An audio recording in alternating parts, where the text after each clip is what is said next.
Alors bonjour et bienvenue dans ce nouvel épisode, c'est Nicolas de la chaîne Mister Dividende. Alors aujourd'hui je vous propose de passer en revue Stag Industrial, donc qui est un rate industriel donc, qui propose un dividende de 3,8%.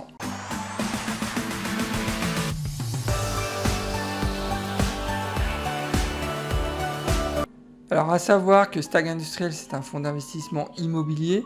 La société se concentre principalement donc sur l'acquisition et l'exploitation de centres logistiques à locataires uniques, et ça c'est vraiment un point important, c'est vraiment le cœur de leur stratégie, c'est de fournir en fait une solution logistique donc à un seul client, la plupart du temps comme Rexford par exemple ou Industrial Logistique, et même en Europe c'est comme ça, c'est quand donc il y a des projets donc logistiques, des gros centres logistiques qui se mettent en place, la plupart du temps donc ce type de boîte essaie de trouver plusieurs clients à mettre donc sur la même plateforme logistique, tout simplement pour limiter le risque financier si un client venait à les planter.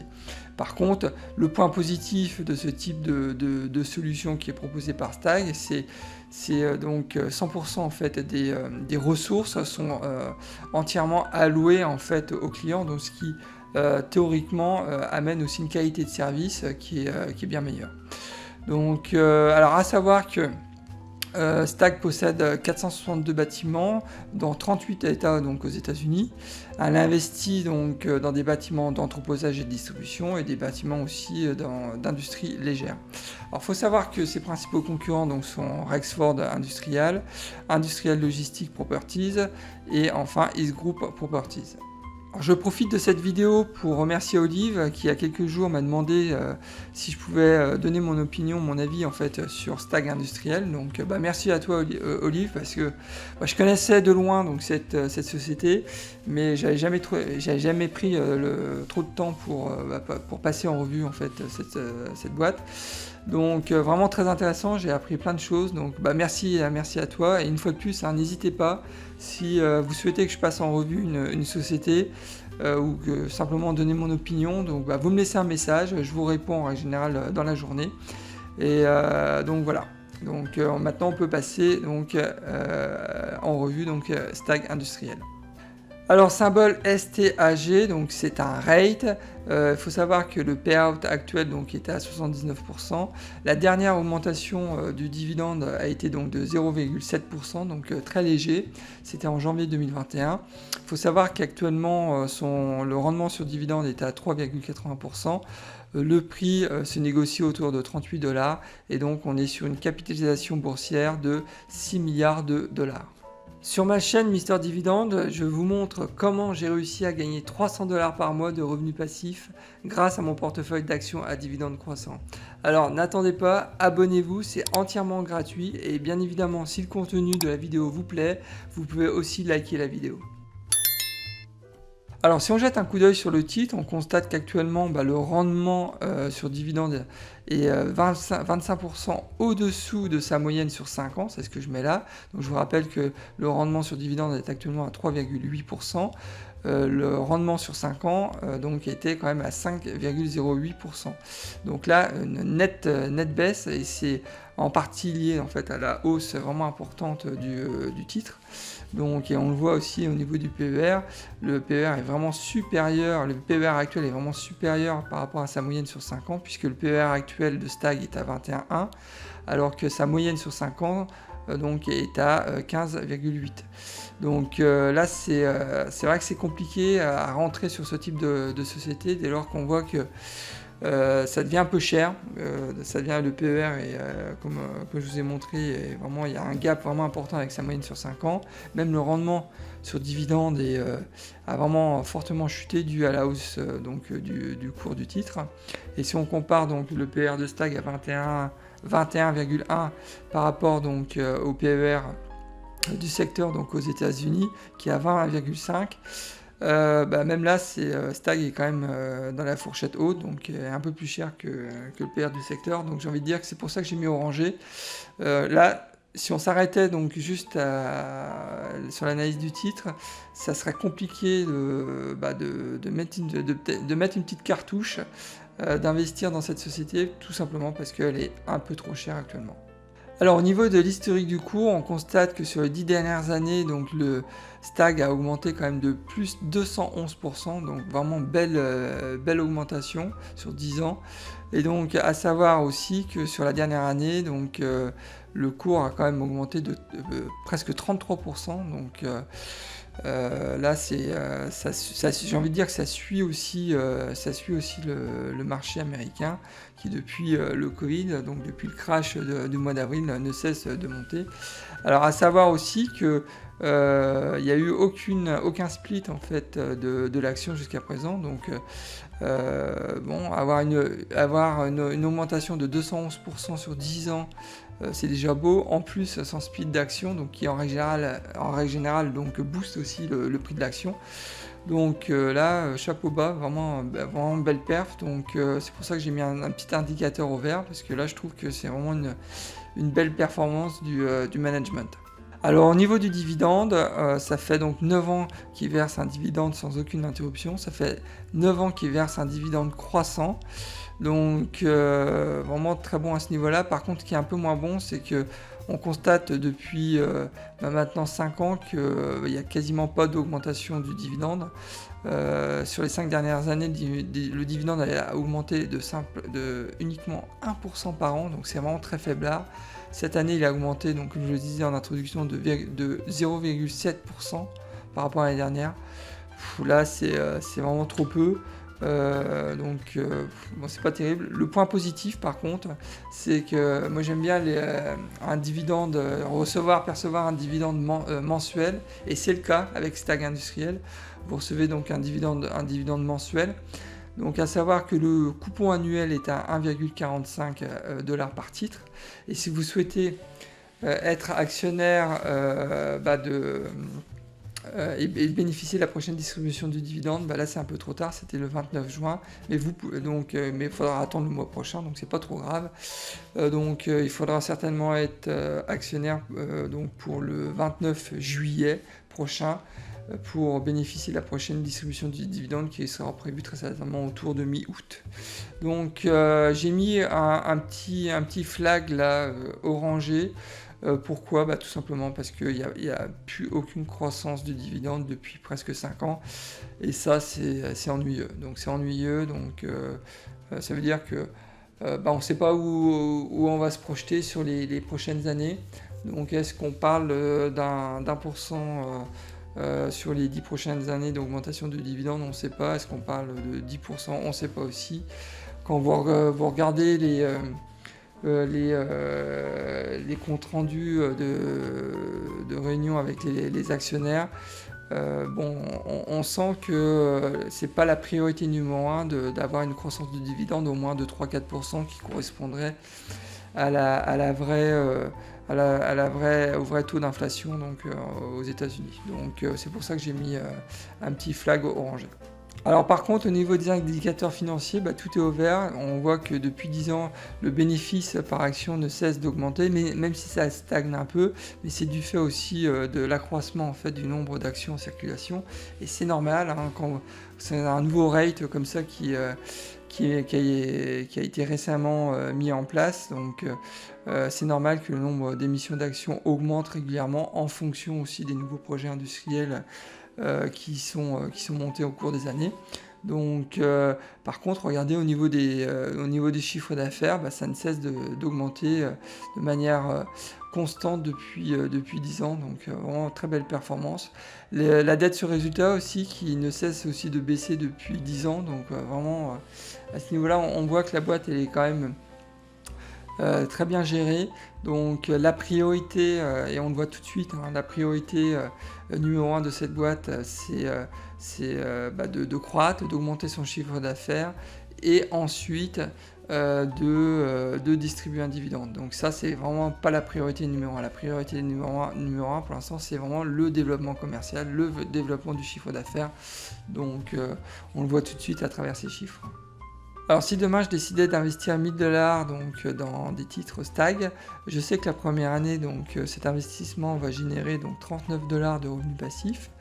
En 2031, donc dans 10 ans, sur cet investissement donc de 1 000 $ générera donc $57 de revenus passifs, et donc en 2041, cet investissement donc, de $1000 au départ, je vous rappelle, donc générera donc $83 de revenus passifs. Alors très clairement, là c'est pas assez. Moi je recherche des investissements qui me permettent de générer des revenus passifs d'au moins $200 donc dans 20 ans. Là, la Stag en fait, il paye en fait la faible croissance du dividende annuel, donc qui est actuellement de 1% donc sur les 5 dernières années. Donc même si on réinvestit en fait ces dividendes dans des nouvelles actions Stag, on s'aperçoit que le taux de croissance annuel du dividende serait uniquement de 3,8%, donc c'est pas assez. Donc investir $1000 donc pour avoir un revenu passif donc annuel de $83 donc dans 20 ans, pour moi c'est très clairement en dessous de mes attentes, donc c'est la raison pour laquelle j'ai mis un petit flag orangé. Donc voilà, c'est une fois de plus, hein, c'est actuellement cette société, je me répète, hein, c'est l'objectif numéro 1, c'est d'augmenter donc son volume d'affaires. C'est en aucun cas de privilégier l'actionnariat. Alors c'est très bien, hein, mais, si vous placez en tant que manager donc, de cette société, c'est vraiment une super approche, mais par contre moi je suis du côté actionnaire, donc forcément ça me déplaît un peu plus quand vous êtes un investisseur comme moi qui cherche le rendement. Alors en passant en revue donc cette société Stag Industriel, j'ai noté quand même quelques points forts qui sont vraiment très intéressants. Le premier, c'est la diversification en fait de leur portefeuille client. Il faut savoir qu'il n'y a pas un client qui pèse plus que 2,5% de leur chiffre d'affaires, et ça c'est vraiment très positif. Donc surtout dans ce secteur d'activité. Le deuxième point positif, c'est le potentiel que représente l'e-commerce dans les prochaines années. Donc là, il y a vraiment un coup à jouer pour les REIT industriels qui sont vraiment spécialisés dans l'entreposage et la distribution, puisqu'il faut savoir que pour l'instant dans le retail, le e-commerce aux États-Unis représente que 10% des ventes. Mais en 2025, il va représenter 23%. Donc, et là, actuellement, on sent déjà aux États-Unis vraiment une forte demande des clients retail pour justement s'équiper pour avoir un entrepôt de distribution qui soit capable de faire face à ce volume additionnel donc, que représente donc, le e-commerce. Donc là, il y a vraiment un potentiel vraiment important à mon sens. Et ça, ils l'ont compris, Stag Industriel, donc ils se sont vraiment organisés en fait pour répondre à ces nouveaux appels d'offres, et je pense que ça va être tout bénef pour eux, et ça va leur permettre aussi de croître encore de nouveau leur chiffre d'affaires. Et ce que j'aime bien aussi chez eux, c'est qu'ils ont une approche contrarienne, c'est-à-dire que ils proposent en fait à leurs clients des solutions en fait logistiques dans des zones industrielles de taille moyenne. Ils vont pas proposer donc des solutions logistiques dans des gros hubs, comme par exemple je pense à Charlotte qui est vraiment un très gros hub. Maintenant ils vont plutôt proposer une solution de distribution dans des zones un peu plus petites, alors plus proches aussi de leurs clients. Donc et ça c'est un certain nombre d'avantages. Alors, je ne vais pas rentrer dans la partie logistique, hein, mais ça a un certain nombre d'avantages pour le client, donc qui est en règle générale aussi est prêt à payer un peu plus cher une prestation de distribution et de logistique dès lors que le centre d'entreposage et de distribution est proche du siège. Donc du client. Donc ça j'aime bien cette approche, donc c'est plutôt intéressant. Donc j'ai pas vu cette approche par exemple avec leurs concurrents, donc c'est pour ça que je l'ai noté. Donc là à mon avis il y a aussi pour les clients en tous les cas un point intéressant. Et puis le dernier point qui me semble important, c'est une distribution mensuelle du dividende. Donc moi j'adore ça, recevoir un revenu donc mensuellement d'une boîte, j'adore ça. Donc c'est le top, C'est contrairement aux sociétés européennes et françaises où il faut attendre une année pour recevoir le dividende, là vous recevez, même si c'est le même montant, vous recevez tous les mois quelque chose. Donc moi j'adore ça, donc c'est à mon sens aussi un point positif. C'est purement subjectif là à ce niveau-là. Donc, mais bon, voilà, j'ai préféré le noter. Alors si vous n'êtes pas encore inscrit à ma chaîne YouTube, c'est l'occasion de vous inscrire.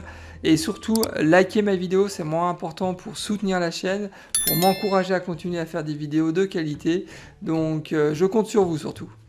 Alors j'ai noté quelques points de vigilance. Le premier, bien évidemment, c'est la faible croissance du dividende. Je vous rappelle que sur les 5 dernières années, le dividende il a augmenté uniquement de 1% par an. Quand vous êtes un investisseur qui cherche le rendement, c'est clairement en dessous de vos attentes. Enfin, en tous les cas, c'est en dessous de mes attentes. Donc, je cherche quand même une croissance au minimum de 4 à 5% par an, au-delà quand même de l'inflation. Donc, 1%, ouais, c'est clair que c'est pas assez. Donc voilà. Le deuxième point qui est aussi à noter, c'est que les rates industriels sont considérés quand même comme des sociétés dites cycliques, donc qui a un risque quand même important en période de crise. Donc qu'est-ce que ça veut dire? Ça veut dire qu'en période de crise, et je pense surtout à 2008-2009, où là, donc ce type de boîte peut en priorité, donc s'il y a un risque sur le cash flow, et ben, couper le dividende. Donc et là, c'est aussi un risque qu'il faut avoir en tête.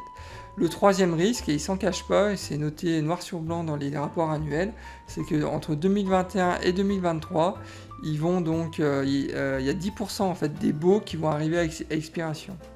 Donc, c'est quand même un risque important, 10% en fait de vos clients qui sont susceptibles de partir à la concurrence, donc c'est vraiment important. Donc ça veut dire qu'il faut au minimum qu'ils renouvellent donc ces baux ou qu'ils trouvent de nouveaux clients. Donc le corollaire de tout ça, c'est quoi? C'est un risque sur le cash flow, très clairement. Donc qui dit risque sur le cash flow, si ils n'arrivent pas à trouver de nouveaux clients, dans ce cas-là, qu'est-ce qu'ils vont faire dans un premier temps? Couper le dividende, parce qu'ils n'auront pas assez de cash. Donc voilà, c'est aussi un risque qui me semble important, c'est la raison pour laquelle je l'ai noté. Alors en résumé, je considère qu'actuellement le prix il est clairement pas attractif, il a beaucoup trop monté, le rendement sur dividende est vraiment inférieur par rapport à sa moyenne de ces 5 dernières années. Le PER, c'est pareil, il a explosé depuis surtout 1 an et demi.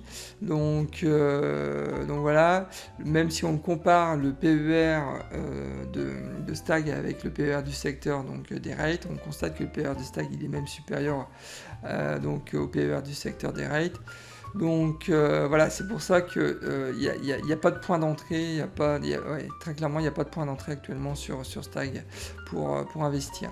Le potentiel de croissance il est énorme par contre. Je pense que si vous êtes un investisseur qui cherche non pas le rendement mais un investisseur qui cherche la croissance en priorité, on l'a vu sur l'historique du cours, là il y a quelque chose à faire. Donc moi je cherche le mouton à 5 pattes, je cherche à la fois du rendement et à la fois de la croissance.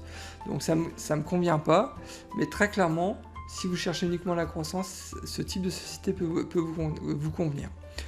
Le rendement du dividende, il est bon, il est à plus de 3%, donc c'est pour ça que j'ai mis vert. Donc je ne parle pas de croissance du dividende, une nouvelle fois, mais le rendement, en tous les cas, du dividende est intéressant. Par contre, quand vous faites une projection sur le long terme de vos revenus passifs, on s'aperçoit que c'est pas intéressant à cause justement de la faible croissance du dividende. Donc voilà. Alors je suis très positif une nouvelle fois sur le potentiel de croissance du prix du titre. Je pense que cette boîte va encore monter. Par contre, je suis un peu plus réservé sur effectivement la projection d'un revenu passif stable et croissant. Donc voilà, c'est tout ce que je pouvais dire sur cette société. Donc, mais une nouvelle fois, si vous avez aussi passer un peu de temps sur cette société, et je vous invite aussi à passer un peu de temps sur cette société si vous décidez d'investir dans cette boîte. Donnez-moi votre avis pour savoir ce que vous en pensez. Donc, j'ai peut-être aussi loupé des points importants sur les points de vigilance, sur les points forts. Donc, n'hésitez pas, laissez-moi un message. Donc, je serais ravi aussi de partager avec vous. C'est important aussi de partager les points de vue de chacun. Donc voilà. Écoutez, on arrive à la fin de cette vidéo. J'espère qu'elle vous a plu. N'hésitez pas à la liker, à vous inscrire aussi à ma chaîne YouTube si ce n'est pas déjà fait. Et je vous dis à la prochaine et surtout, bon trade. Au revoir.